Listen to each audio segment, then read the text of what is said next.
అందరికి నమస్కారం. నేను మీ లక్ష్మి. బండి సంజయ్ కుమారుడైన బండి భగీరథ్ గురించి చెప్పుకోవాలి అంటే ఆ అమ్మాయి మైనర్ అంటున్నారు, మేజర్ అంటున్నారు, కావాలనే ఆ అమ్మాయి హనీ ట్రాప్ ద్వారా ఈ అబ్బాయిని ట్రాప్ చేసింది అంటున్నారు. చాలా రకాలుగా వినిపిస్తున్నాయి సోషల్ మీడియా ఓపెన్ చేస్తే.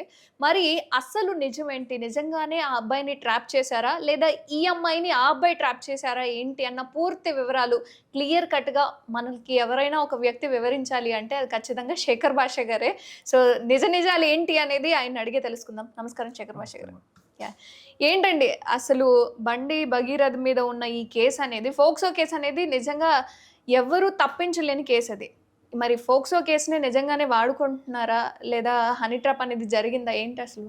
నేను అనుకునేది ఏంటంటే హనీ ట్రాప్ అవతల పక్క కాదు, ఇవతల పక్క కాదు, ఇద్దరు ప్రేమించుకున్నారు, తిరిగారు, సరే ఏదో అయింది, చెడింది, ఇద్దరికి చెడిన తర్వాత ఆ పంచాయతీ గట్టిగా అయింది. మేబీ జనరల్గా గొడవలు ఎక్కడ స్టార్ట్ అవుతాయంటే అమ్మాయి వెళ్ళి వేరే అబ్బాయితో క్లోజ్గా ఉండడము, అబ్బాయి వెళ్ళి వేరే అమ్మాయితో క్లోజ్గా ఉండడము, ఇవి చూసినప్పుడు ఒకళ్ళొకళ్ళు గట్టిగా ప్రశ్నించుకోవడం, ఒకళ్ళొకళ్ళు తిట్టుకోవడం, కొట్టుకోవడం, లేకపోతే సోషల్ మీడియాలో స్టేటస్లు పెట్టుకుని చేసుకునే యుద్ధాలు, రీల్స్ పంపించుకునే యుద్ధాలు, ఇటువంటివన్నీ జరుగుతూ ఉంటాయి కామన్. సో నేను అనుకునేది వీళ్ళ కేసులో కూడా అదే జరిగింది. ఎందుకంటే మనకు బయటకు వస్తున్న ఫోటోలు కావచ్చు, ఇవన్నీ కూడా ఏం ప్రస్తుతానికి కనిపిస్తుందంటే వీళ్ళిద్దరు ఇష్టపూర్వకంగానే గడిపినట్టుగానే తెలుస్తుంది. ఆ అమ్మాయి ఇతను అంత ఇబ్బంది పెడుతుంటే ఆమె ఎందుకు సెల్ఫీ తీసుకుంటుంది? ఒక పక్క మెడ దగ్గర అంత క్లోజ్గా ఉన్నప్పుడు షీఈ్ ఎంజాయింగ్ ఇట్ అనేది అర్థమవుతుంది. అలాగే మందు కొట్టడాలు, సిగరెట్లు తాగడాలు, ఏది ఫామ్ హౌస్ లోంచి తీసుకొచ్చిన వీడియో కూడా ఉండింది, ఆవిడే డ్రైవ్ చేసుకుని వెళ్ళడం, ఇవన్నీ కూడా చూస్తుంటే it's a very consensual affair. వాళ్ళిద్దరికి ఇష్టపూర్వకంగానే కలిసి ఉన్నారు. సరే ఇక పెళ్లి చేసుకుందాం అనుకున్నారా లేదా అనేది ఆవిడ కంప్లైంట్లో పెళ్లి చేసుకుందాం అనుకునే స్టేజ్ వరకు వెళ్ళారు అన్నట్టుగా అర్థం అవుతుంది. కానీ ఎందుకు చెడింది అనేది ఇప్పుడు ఈయన ఇండైరెక్ట్గానో డైరెక్ట్గానో బయటకు సర్క్యులేట్ అవుతున్న వీడియోల ద్వారా ఈ అమ్మాయికి 3 బాయ్ ఫ్రెండ్లు ఉన్నారు, అలాగే సిగరెట్, మందు ఇవన్నీ కూడా ఉన్నాయి, వాట్ ఎవర్ వద్దనుకున్నట్టుగా తెలుస్తుంది. సో తిరిగేసి వద్దనుకుంటావా, ఏమన్నా వాడేసుకుని వదిలేయడానికి, ఏమన్నా మామిడి టెంక చికేసి అవతల పడేయడానికి, అలా కాదు కదా అని చెప్పి గొడవలు వస్తుంది. గొడవలు వస్తే నువ్వెంతంటే నువ్వెంత, సరే నీ భాగవతం ఎవరికి తెలియదు, నీ భాగవతం చూపిస్తా అని చెప్పి కొన్ని ఫోటోలు వీడియోలు చూపించడంతో పాటు అవి ఏదో బయట పెట్టాడో ఏదో చేసినట్టున్నాడు. అక్కడ గొడవ పెద్దదైందట. ఏది ఈ అమ్మాయి వేరే వాళ్ళతో తీసుకున్న ఫోటోలు, లేకపోతే ఈ మందు కొట్టే ఫోటోలు, ఇవన్నీ కూడా ఇది కాజ్ లేకుండా ఎఫెక్ట్ ఉండదు. ఈ అబ్బాయికి ఏదో మండే పని ఆవిడ చేసి ఉంటుంది, ఆవిడకి మండేటి అనేది ఈయన చేసి ఉండొచ్చు, ఏదో ఇద్దరి మధ్య అయితే బెడిసింది కొంచెం. సో అతను ఆవిడ బయట పెట్టడంతో ఆవిడ పరువు తీస్తాం, మా పరువు తీస్తాం అని చెప్పి అప్పుడు వెళ్ళి పోక్సో కేసు పెట్టారు. నిజం చెప్పాలంటే ఏంటి, ఈ గొడవగా ప్రజెంట్ చేయకుండా అవతల వాళ్ళని ఇరికించడానికి ఈ చట్టాలు మనం ఎలా వాడుకోవచ్చు అనే కోణంలో ఆలోచిస్తారు. జనరల్గా చాలా చోట్ల కొన్ని రీసెంట్గా ఒక ఆయన మీద అత్యాచారం కేసు పెట్టింది. ఫైనల్గా తేలిందంటే ఏ రకమైన ఇది లేదు, 5 లక్షలు ఎంతో ఇవ్వాలట, వాడు ఇవ్వట్లేదు, ఇదిగో రేపు అంటున్నాడని ఏకంగా అత్యాచారం కేసు. ఇప్పుడు క్రిమినల్ కేసు కదా, లోపలేస్తారు, రిమాండ్, ఎంత ఇచ్చేస్తాం అంటే చట్టాలని మనం చక్కగా ఇలా వాడుకోవచ్చు, మిస్యూజ్ చేయొచ్చు అనేది మనకి ఇక్కడ అర్థమవుతుంది. ఈ కేసు కూడా అంటే అప్పుడెప్పుడు అయిన దానికి ఇప్పుడు ఎందుకు కేసు పెడతారు? అదే జానీ మాస్టర్ కేసులో 6 ఏళ్ళ తర్వాత ఆవిడకి సడన్గా గుర్తొచ్చి హై అని చెప్పారు. అదే నాకు చెప్పంగానే నాకు వెంటనే ఎస్టీ కేసు గుర్తొచ్చింది. అప్పుడెప్పుడు వేధిస్తే తర్వాత వచ్చి చెప్పింది. ఫోక్సోకి ఎప్పుడు ఏంటి సందర్భం, సిచ్యువేషన్ అవసరం లేదు అన్నట్టు ఇదే టర్మ్లో ఇప్పుడు కూడా దరిద్రపు చట్టాలు రాసుకుందాం మనం అంటే మనం రాసుకోలేదు, మన లా మేకర్స్ అంటే పైన కూర్చున్న హోమ్ మినిస్టర్లు, సహాయక హోమ్ మినిస్టర్లు, వీళ్ళందరూ కూర్చొని బ్రెయిన్ స్టార్మింగ్ చేసేసి అయ్యయ్యో ఆడకూతుర్లకు అన్యాయం జరిగిపోతుంది, మైనర్స్కి అన్యాయం జరిగిపోతుంది అంటే మనం ఏం చేయాలంటే ఈ చట్టాన్ని అసలు సాక్ష్యం లేకపోయినా సరే వీడిని శిక్షించే రకంగా మనం ఏదైనా చట్టం తీసుకురాగలమా, అదే పోక్సో. ఏ సాక్ష్యం లేకుండా కూడా పోక్సో పెట్టచ్చు. అండ్ ప్రూవ్ చేసుకోవాల్సింది మీరు కాదు. మీరు కేసు పెట్టారనుకో, నా మీద పోక్సో పెట్టారనుకో, నేను ప్రూవ్ చేసుకోవాలి, మీరేం చేయక్కర్లా, వాడు చేశాడంటే చేశాడు అంతే. సో ఇది ఎంత దారుణంగా మిస్యూజ్ అవుతుంది. నేను కరెక్ట్గా అయ్యా బండి సంజయ్ గారు చూస్తున్నారు కదా, ఒక తప్పుడు కేసు మీ వాడి మీద పడితే ఎంత బాధగా ఉంటుంది, ఎంత నొప్పిగా ఉంటుంది. ఇలాంటి ఎన్ని వందల వేల తప్పుడు కేసులతోటి బలయ్యి జైళ్ళకి వెళ్ళి కొన్ని రిమాండ్లో కొన్ని సంవత్సరాలు మగ్గేవాళ్ళు, నెలల తరబడి మగ్గేవాళ్ళు, వీళ్ళందరూ కూడా వాళ్ళు పరువులు పోగొట్టుకొని ఉన్నారు సార్. ఒక్కసారి మీరు ఆలోచించండి. అంటే మన దాకా వస్తే కానీ నొప్పి తెలియదు కదా. ఇప్పుడు ఇది తప్పుడు కేసు అనేది అందరికీ అర్థమవుతుంది చాలా క్లియర్ కట్గా. ఆవిడ మేజర్ మైనర్ పక్కన పెట్టండి, అఘాయిత్యాలు అత్యాచారాలు అయితే జరగలేదు, ఇష్టపూర్వకంగానే కలిసి వెళ్ళారు. అది వీళ్ళిద్దరు ఇష్టపూర్వకంగా కూడా కదా, వాళ్ళ అమ్మా నాన్న కూడా ఇష్టపూర్వకంగా. భాషా సినిమాలో ఆవిడ నగ్మాను వేరే ఆవిడ పెళ్లి చేసుకుంటుంటే రజనీకాంత్ వచ్చేట నుంచి కొని వెళ్ళమ్మా వెళ్ళు ఆయనతో వెళ్ళు అని చెప్పి పంపించేస్తాడు తండ్రి. ఇంత క్లియర్ కట్గా కన్సెన్షువల్ అఫైర్ అని తెలుసు. ఇది మేజరా మైనరా అనేది పక్కన పెడేస్తే, ఒకవేళ మైనర్ అయినా కూడా 16 ఏళ్ళు దాటిన తర్వాత జనరల్గా ఈ మధ్య కాలంలో వచ్చే తీర్పులన్నీ చెప్తున్నాను, పోలీసులు ఇబ్బంది పెడతారు. 16 ఏళ్ళు 17 ఏళ్ళు కాబట్టి ఈ కోణంలో వస్తుంది కాబట్టి మేము అరెస్ట్ చేస్తాం, రిమాండ్ చేస్తాం.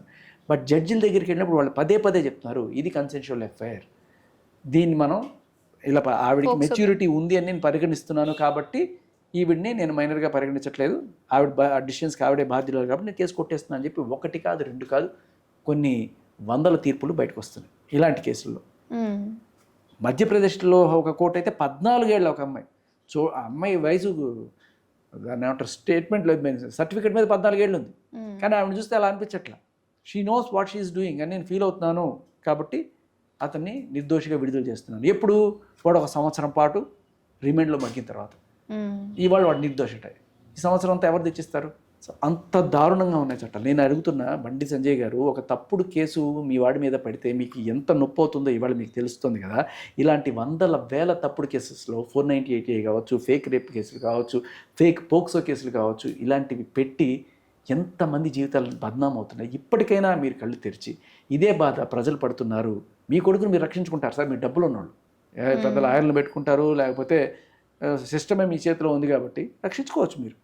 కానీ సామాన్య పరిస్థితి అలా లేదు కదా, బలైపోతున్నాడు వాడు ఈ పోలీసు రాజకీయానికి, లేకపోతే ఆ క్రికెట్ థాట్స్ ఎవరైతే మహిళలు పెడుతున్నారో ఇటువంటి వాటి బలైపోతున్నారు.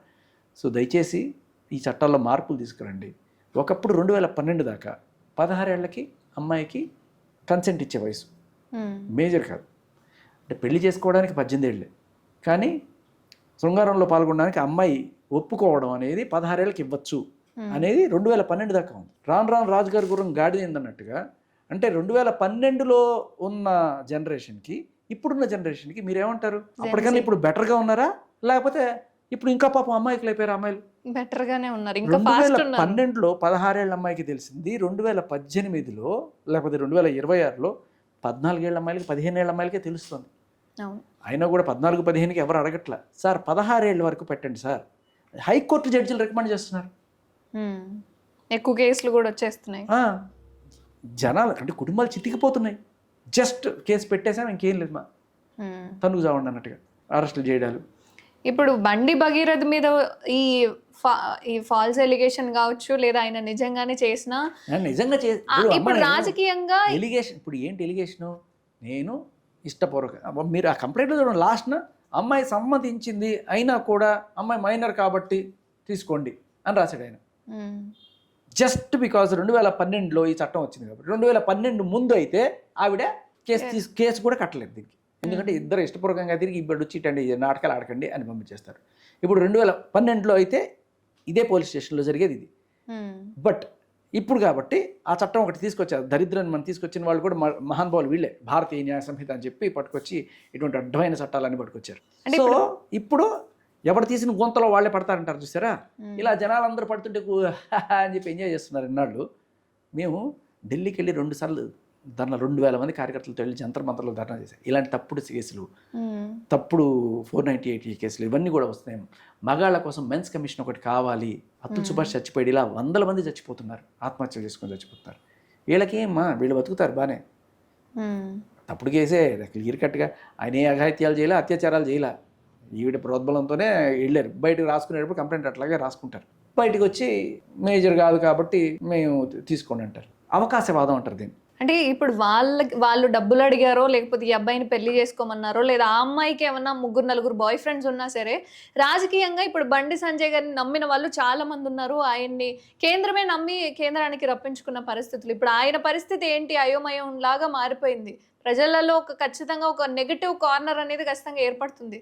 మరి నెగిటివ్ కార్నర్ అంటే ఇప్పుడు బీఆర్ఎస్ వాళ్ళు గట్టిగా ట్రై చేస్తారు దాంట్లో. ఇప్పుడు ఏంటంటే ఇక్కడ బీజేపీ పరిస్థితి అటు కాంగ్రెస్కి దూరమే, ఇటు బీఆర్ఎస్కి దూరమే. సో ఇప్పుడు కాంగ్రెస్ వాళ్ళు దొరికారు అనుకోండి, అటు బీజేపీ వాళ్ళు ఎక్కుతారు, ఇటు బీఆర్ఎస్ వాళ్ళు ఎక్కుతారు. అలాగే బీఆర్ఎస్ వాళ్ళు దొరికారు అనుకోండి, అటు కాంగ్రెస్ ఎక్కుతుంది, ఇటు బీజేపీ ఎక్కుతారు. ఈయన దొరికితే మేము ఎందుకు వదలాలి? ఏ రెండు పక్కల ఈయనకి పవర్ ఉంది కాబట్టి ఈయన స్పెషల్ కమిటీలు సీట్లు వేసేస్తారు. వీళ్ళు ప్రతిపక్షంలో ఉన్నారు కాబట్టి దుమ్మెత్తిపోయచ్చు. ఇది పొలిటికల్ గేమ్ అనేది అందరికీ అర్థమవుతుంది. ఇప్పుడు టెక్నికల్గా జస్ట్ చెప్పాలంటే అన్ని పక్కన పెట్టేసి జస్ట్ టెక్నికల్గా ఇది అత్యాచారం అవుతుంది, స్టాట్యూటరీ రేప్ అని చెప్తారనమాట. ఇవి నిలబడవు కోర్టులో. ఏ కోర్టులో అయినా సరే మీరు ఇనిషియల్గా ఏమవుతుంది, ఇప్పుడు జానీ మాస్టర్ కేసులో 39 రోజులు, ఇంకో మాస్టర్ కేసులో 45 రోజులు. డబ్బుండి లాయర్కి ఫీజులు కట్టుకోగలిగి మంచి లాయర్ని పెట్టుకుంటే మహా అయితే 1 or 2 దీంట్లో వచ్చేస్తుంది. 1 or 2 అంటే 14 రోజులకు ఒకసారి బెయిల్ అప్లై చేసుకోవచ్చు. ఫస్ట్ 14 రోజుల లోపల వచ్చేస్తుంది, లేకపోతే 14 రోజుల లోపల వచ్చేస్తుంది గట్టిగా. అసలు జైలుకి కూడా వెళ్లకుండా పోక్సోలో బెయిల్ ఎవరికి రాలేదని మాట్లాడుతున్నారు చాలామంది తెలియక. నేను ఢిల్లీలో జంతర్ మంతర్లో మాట్లాడినప్పుడు అక్కడ ఢిల్లీ కోర్టులో వచ్చిన పోక్సో కేసెస్లో నాకు తెలిసిన ఒక లాయరు నేనే 6 మందికి బెయిల్ ఇప్పించాను, అసలు జైలుకి కూడా వెళ్ళాల్సిన అవసరం లేకుండా.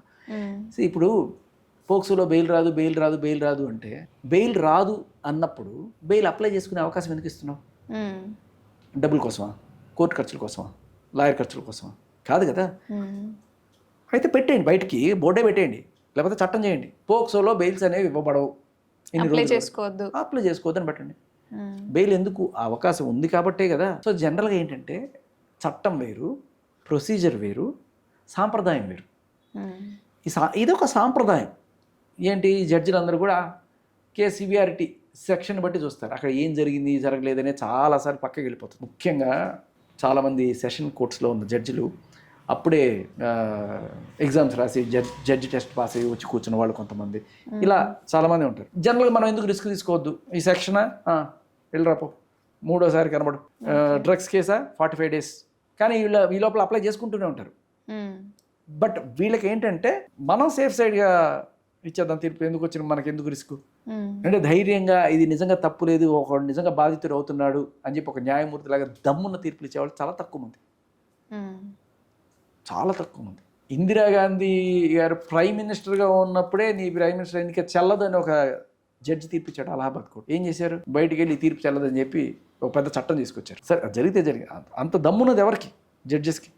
అంటే ఒక మగజాతి ఆనుమత్యం లాగా ఇలా ఫోక్సో కేసుని కావచ్చు, చాలా రకాల కేసులని వాళ్ళకి తగ్గట్టుగా కోర్టులలో కేసులు వేస్తున్నారు, ఇబ్బందులు పెడుతున్నారు. సో ఇలాంటి వాళ్ళకి ఎట్ ద ఎండ్ ఏంటి, జస్ట్ ఇది ఒక కోర్టు క్యాన్సిల్ చేయడమేనా? వాళ్ళకి ఏదైనా శిక్ష వేయడం కానీ, ఇలా నెగటివ్గా బ్లేమ్ చేసే వాళ్ళ మీద ఏమన్నా ఏం చేయాలి అంటారు?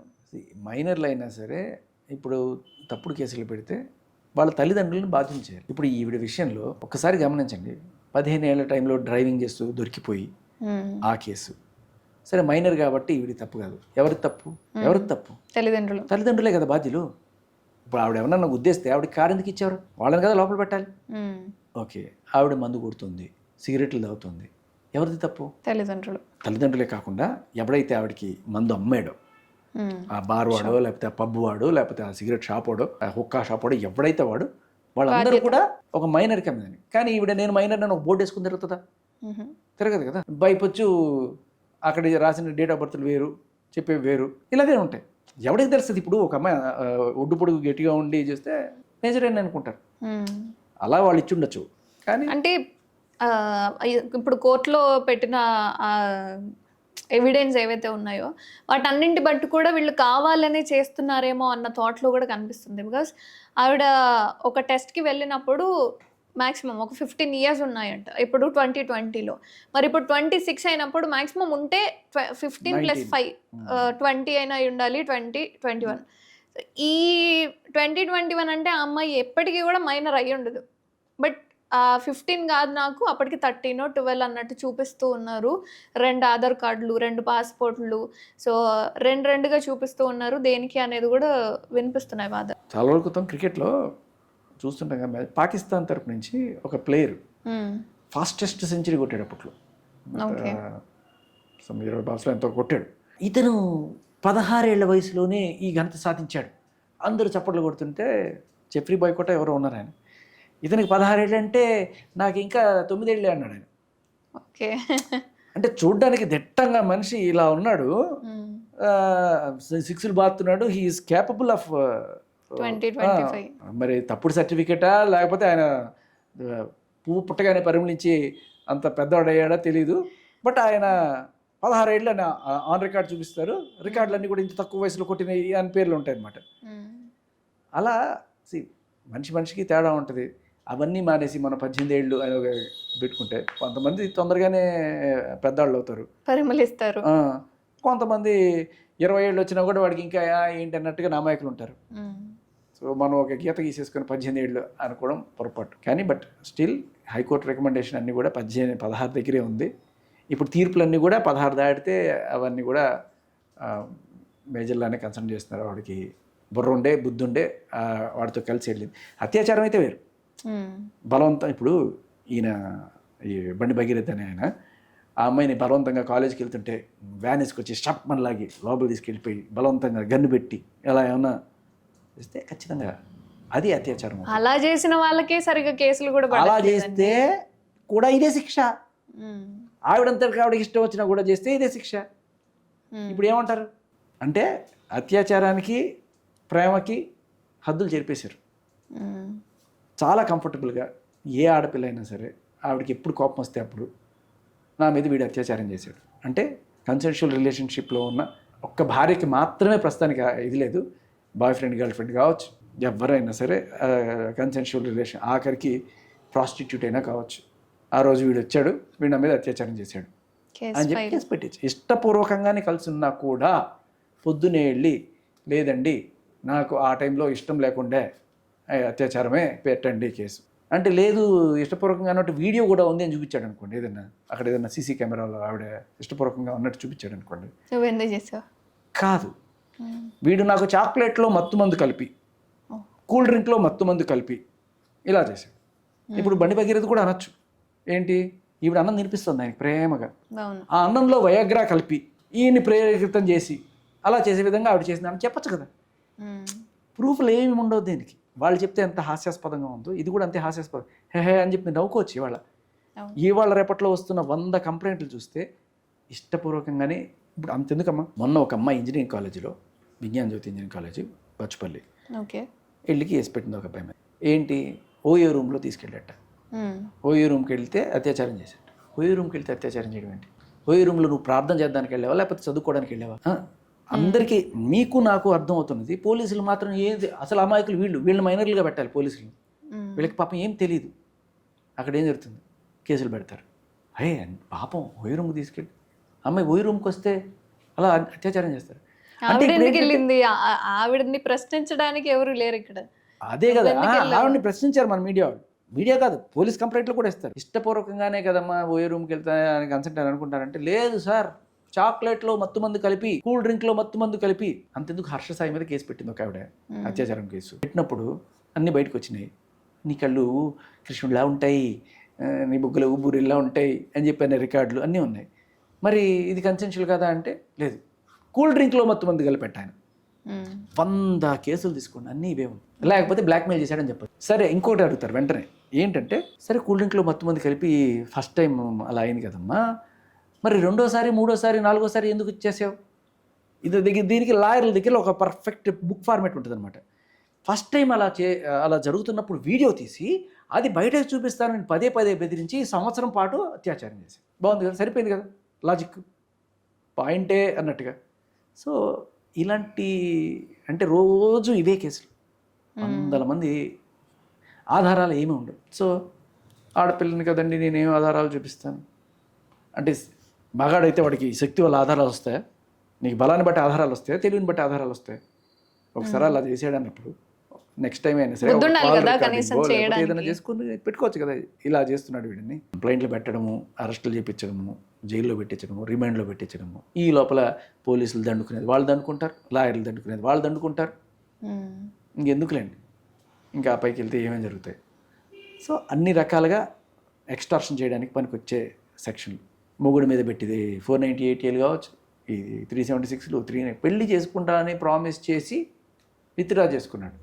పెళ్లి చేసుకుంటానని చెప్పడం వల్ల నేను అతనితో ఇన్నాడు సన్నిహితంగా మూవ్ అయ్యాను, ఇవాళ సడన్గా అతను పెళ్లి చేసుకొని అంటున్నాడు.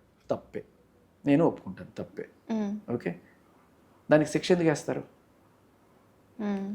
ఇప్పుడు పెళ్లి చేసుకుంటానని ప్రామిస్ చేసి నీ దగ్గర ఒక 10 లక్షలు ఒక 50 లక్షలు తీసుకున్నాడు అనుకుంటే అది తప్పు.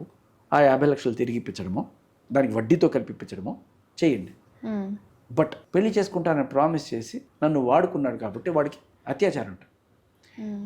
ఇక్కడ ఏంటంటే నేను ఎందుకు ఇది తప్పు అని చెప్తున్నాను అంటే, ఇదే ఒక అమ్మాయి ఒక అబ్బాయిని ప్రేమించి అతనితో సనుగా మెలిగి బాగా తిరిగేసి ఊటీలు కొడైకెనాల్లో అన్నీ తిరిగేసి సడన్గా ఒక రోజున నువ్వు నాకు వద్దు పో, నీకెంత, నీకు 20,000 శాలరీ, నేను మా అమ్మ వాళ్ళకి చూసిన సంబంధం చేసుకుంటా, వాడికి 2 లక్షలు 3 లక్షలు శాలరీ అని చెప్పేసి వెళ్ళిపోతే వీడు కూడా అంతే కదా, పెళ్లి చేసుకుంటానని ప్రామిస్ చేసి చీట్ చేసింది.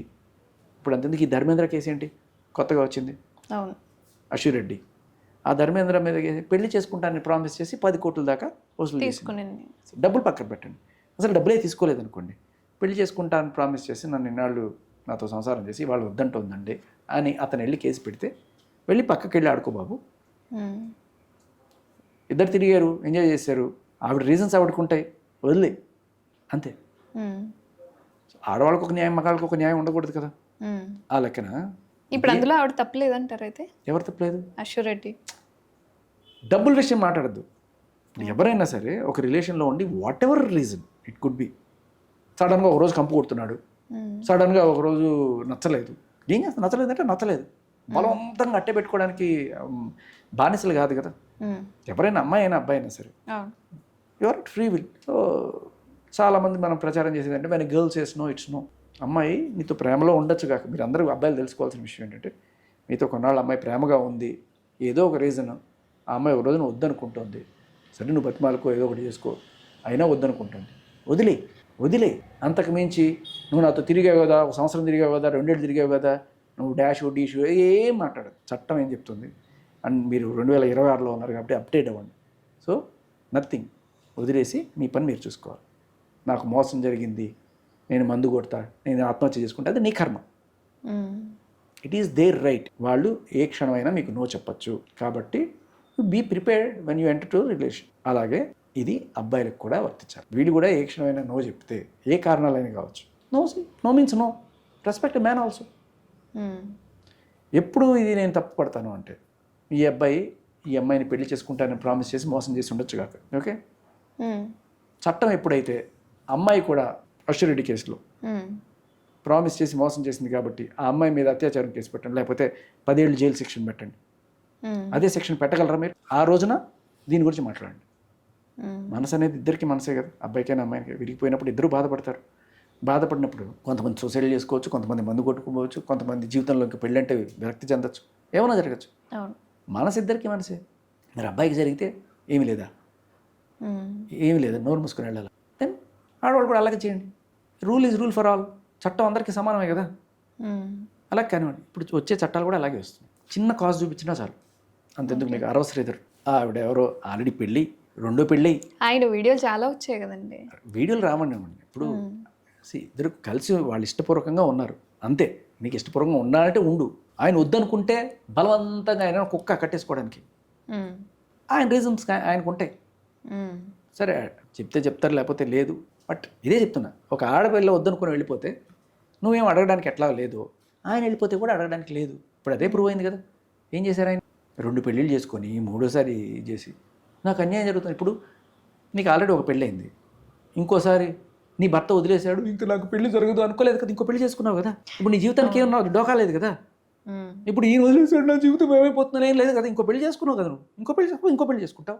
ఇవన్నీ ఎప్పటికీ గుర్తులు కాలనాడు చట్టాలు.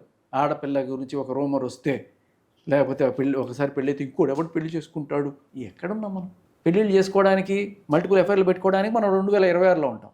కేసులు పెట్టుకోవడానికి మనం పాత యుగంలో ఉంటాం.